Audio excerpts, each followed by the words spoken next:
Hoje no IPTV Comunidade nós estamos falando sobre tolerância, a necessidade de estimular esse comportamento entre as pessoas num mundo cada vez mais intolerante.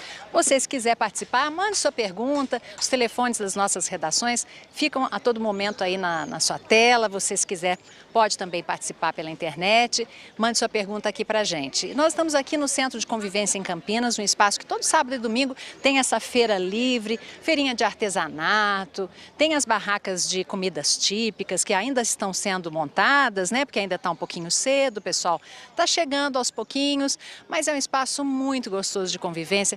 Quem não gosta de uma feirinha, né, gente, num sábado, assim, de manhã, depois ainda come um pastel, toma um caldo de cana, é gostoso demais, não é?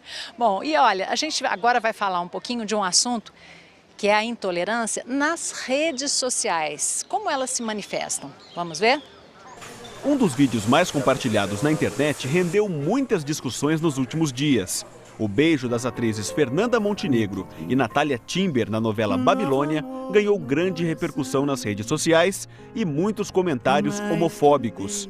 O assunto foi parar na página do Bruno, que é tatuador e homossexual. Existem diversos programas que não me agradam e quando não me agrada eu vou e mudo de canal. Eu não fico depois entrando em redes sociais e falando mal da televisão, do canal, do programa. E começar a mostrar um beijo gay não deveria ser encarada dessa maneira, deveria ser visto como mais um gesto de carinho. Bruno ficou inconformado com a intolerância das pessoas. Na internet hoje em dia, principalmente as redes sociais, sempre acabam virando discussões. O mundo evoluiu e a cabeça de algumas pessoas não acompanhou. Todo tipo de intolerância não é legal.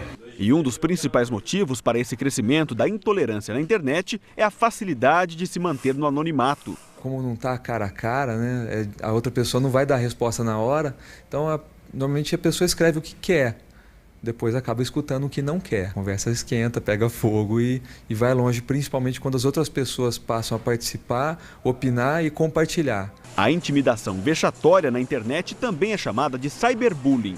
A Comissão de Segurança Pública e Combate ao Crime Organizado já até aprovou a inclusão do crime no Código Penal.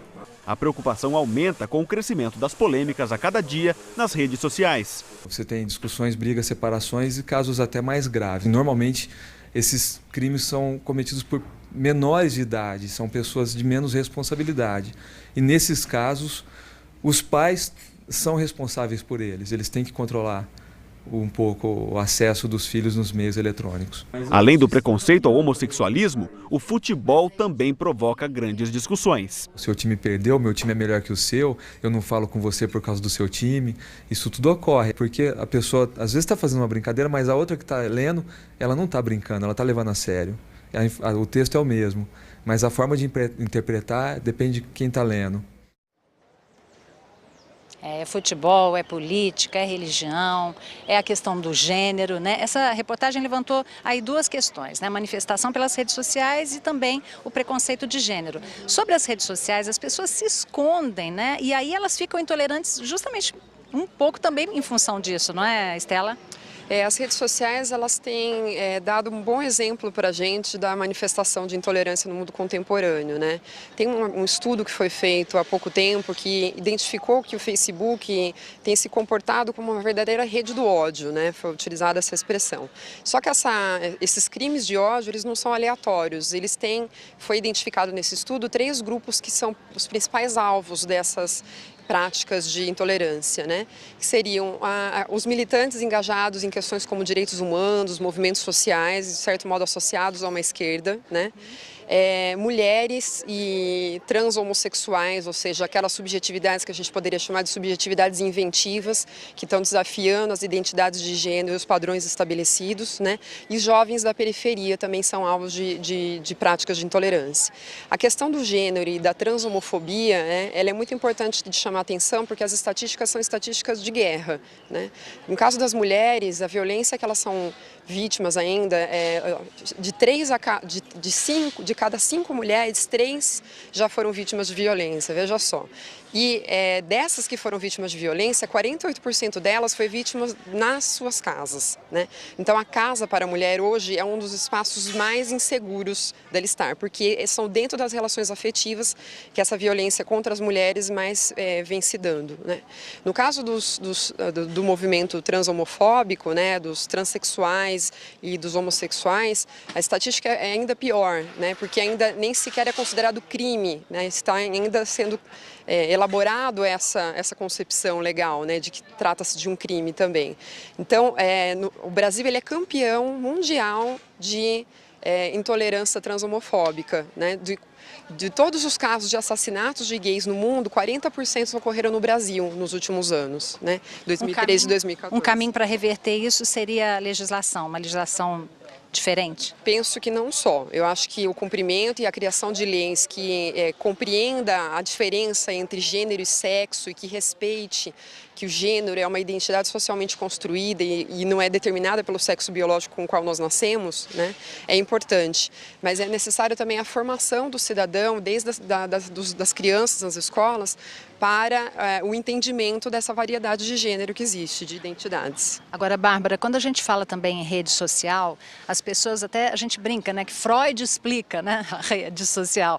As pessoas têm uma necessidade de autoafirmação e muitas vezes falam e ofendem sem medir a consequência daquilo. Uhum. Sim, as pessoas se sentem se sentem autorizadas a falar o que querem, sem medir consequências, sem medir a quem estão atingindo, sem medir a repercussão que isso vai ter, né? Eu acho que nas redes sociais é muito importante a gente pensar que a rede social é um pingo no lago, uma pedra no lago. Ela vai se espalhando numa velocidade muito grande. Então, a gente precisa, sim, pensar antes de escrever, pensar antes de ofender, porque, primeiro que eu ofender alguém, muito provavelmente não vai mudar o comportamento dessa pessoa. Muito pelo contrário, só vai despertar o ódio, a ira, o preconceito, a discriminação, e isso volta contra mim. Então, ofender alguém, ofender uma ideologia, não vai fazer com que essas outras pessoas mudem o seu pensamento. O que vai fazer com que isso aconteça é o diálogo. Então não adianta intolerância no futebol, hoje em dia a gente escuta muitos casos.